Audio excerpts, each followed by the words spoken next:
第1166章丹陵江。一路离开曹营等人所在的山丘，萧炎直飞那座绵延无尽的万药山脉，然后在其上空徘徊一阵，终于是身形一动，掠进了那茫茫山脉之内。身形掠进山脉之内，萧炎的第一感觉便是这山脉之内的能量真是浓郁，难怪敢号称万药山脉。以这里的先天条件，生长出一些外界极难寻见的天材地宝，也并非是不寻常之事。山脉之中兽吼不断，或许是因为最近不断有着人类闯进的缘故，令得这些吼声之中多出了许些暴虐杀意，受这片天地间的狂暴因子所感染。这些的魔兽也是远比外界更加凶残。萧炎的身形落在一座宛如匕首般的山峰之上，眉头微皱的四下扫动，凭借着过人的灵魂感知，他能够察觉到这山脉之内有着不少异常凶悍的气息，而且这些气息之中又是以东北方那一处最为恐怖。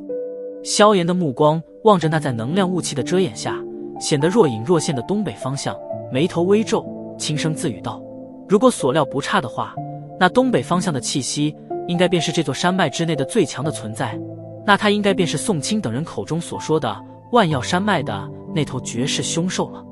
半只脚踏入8阶的魔兽，这等存在定然是极度强横，即便是一些斗尊强者与其相战，怕都是会有些相形见拙。高阶魔兽的战斗力那可是相当的可怕。再者，能够达到这种阶别的魔兽必然不是寻常之兽，说不定还有着一些远古凶兽的血脉。若是如此的话，其棘手程度又是将会成几何倍上升。这些拥有远古凶兽血脉的魔兽，就如同人类世界中那些由远古遗传而下的奇异种族一般，有着特殊的天赋。先前一路而来，萧炎也是探测了一番，虽说看见了不少比较珍惜的药材，但却并未遇见能够让得他真正心动的，这倒是与这万药山脉的名头有些不符。先前宋清说了，那头凶兽将万药山脉很多珍稀的天材地都是收集到了他的洞府之中，如今之计只能前去看看。萧炎目光凝视着东北方向，面露沉吟之色。既然进了这万药山脉，那自然是要探测个清楚，毕竟只有这里方才有着他所需要的那些任务品。心中有了定计，萧炎也不做过多迟延，变清方向，便是压低身形，对着东北方向飞掠而去。这万药山脉魔兽众多，若是被缠上的话，虽然算不得太大的麻烦，但也是会延缓他的速度。因此一路而来，萧炎将气息全部都是隐匿而下，遇见一些稍强魔兽时，也是会故意绕开一些距离。如此一来，萧炎一路倒是颇为的顺利。而这般将近2个小时左右后，他也是真正的深入了万药山脉。随着越发的深入万药山脉，这里那些魔兽的气息也是越发的强悍。中途萧炎甚至是遇见了一头达到了7阶级别的强大魔兽，不过所幸他早有准备，这才未被察觉。小心翼翼的赶路再度持续了10几分钟，萧炎终于是悄悄地落在了一棵葱郁的巨树之上，抬起头，目光凝重地望着出现在他面前的那座险恶巨峰。这座山峰面积极广，宛如擎天之柱般直插云霄，在其山腰处便是被浓郁的能量雾气所遮掩，令得人难以探测其内的情况。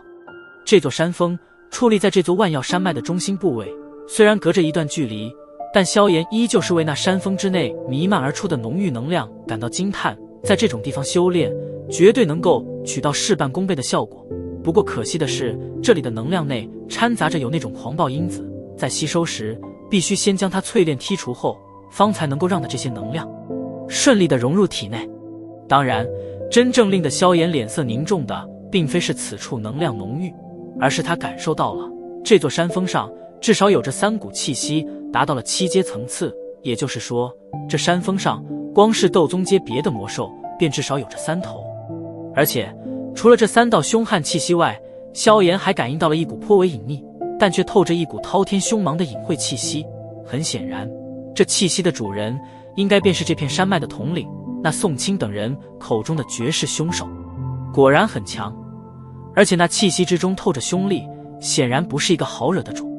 小心翼翼地收回灵魂感知，萧炎望着那巨大的山峰，沉吟了片刻，脚尖一点之液，身形便是如同大鹏一般，悄无声息地掠进了山峰之内。在掠进山峰的那一刹，萧炎突然察觉到一股若有若无的探测气息从其身体上扫过，当下其心头便是一紧，灵魂力量急忙涌出，将身体尽数包裹。在萧炎使用无形的灵魂力量将自己包裹而住时，那探测气息再次一顿，并且来回的扫视了几圈后，方才徐徐远去。察觉到那远去的探测气息，萧炎方才在心中轻松了一口气，旋即身形一动，如同离弦箭之一般，咻的一声便是掠进葱郁森林之中，然后悄悄地对着山顶方向窜去。在森林之中飞掠了半晌，萧炎有些讶异地发现，这里居然没有其他魔兽的踪影，想来应该是因为那几股强悍气息的缘故吧。魔兽界中占地为王的事并不罕见，没有了其他魔兽的阻拦，萧炎的速度也是提高了不少。而就在其即将抵达山腰处时，闪掠的身形却是陡然一顿，身形一动，出现在一棵树干上，然后微闭着眼眸，深深地嗅了一口那从空气中徐徐扩散而开的淡淡幽香。这是丹灵浆的味道。深嗅一口气，萧炎眼眸陡然睁开，眼中掠过一抹惊喜之色。这丹灵浆正是他要调配地心魂髓所需要的一味主药材，原本这东西很是稀罕，没想到这么快便是能够将之遇见，这万药山脉果然名不虚传。这等宝贝正是萧炎最为需要的东西，他自然不可能轻易将之放过。当下身形一动，便是如同灵猴般的悄然落地，然后闪掠而出，顺着那幽香之味传来的方向掠去。约莫几分钟后，萧炎的脚步悄然停下，而其目光却是直直地盯着前方。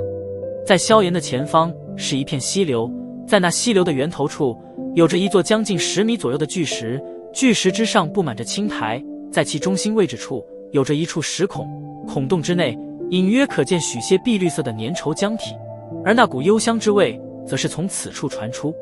果然是丹灵浆。见状，萧炎眼中惊喜更甚，但却并未莽撞地冲出去。他知道这等宝贝定然有魔兽守护，而如今能够在这山峰上圈地为王的，个个不是寻常货色，若是不小心的话，阴沟翻船也是正常之事。目光从那石孔中转移而开，萧炎的目光小心翼翼地在四周扫过，片刻后却是愕然地发现，此地居然没有丝毫魔兽踪迹。萧炎眉头轻皱，这种事可相当反常，像丹灵浆这种宝贝，不可能会被其他的魔兽弃之不理，一定是藏在这里。萧炎舔了舔嘴，沉吟了片刻，移动的目光突然顿在那巨石下方，那里是溪流的源头，一处约莫10丈左右的深潭。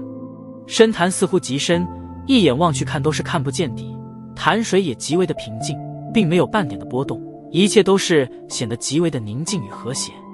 萧炎眼眸微眯地望着那深潭，他能够肯定这深潭必有魔兽隐藏，不过这魔兽隐匿气息的本事倒是极强，居然连他都是察觉不到半点。不过令得他棘手的是，他并不知道那隐藏的究竟是何种魔兽，因此一时间也是拿不出什么办法来。这里已是万药山脉魔兽大本营，万一有什么意外的话，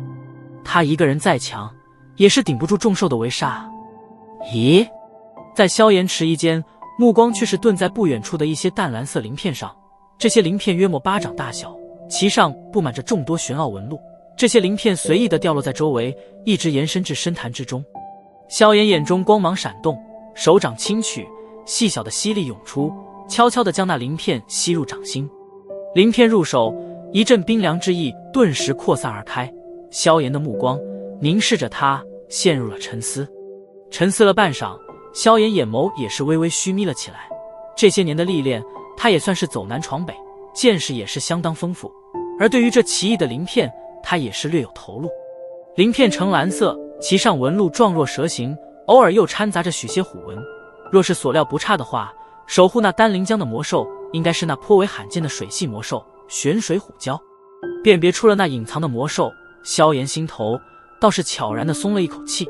这魔兽凶悍是凶悍，但他却是有着应对之法。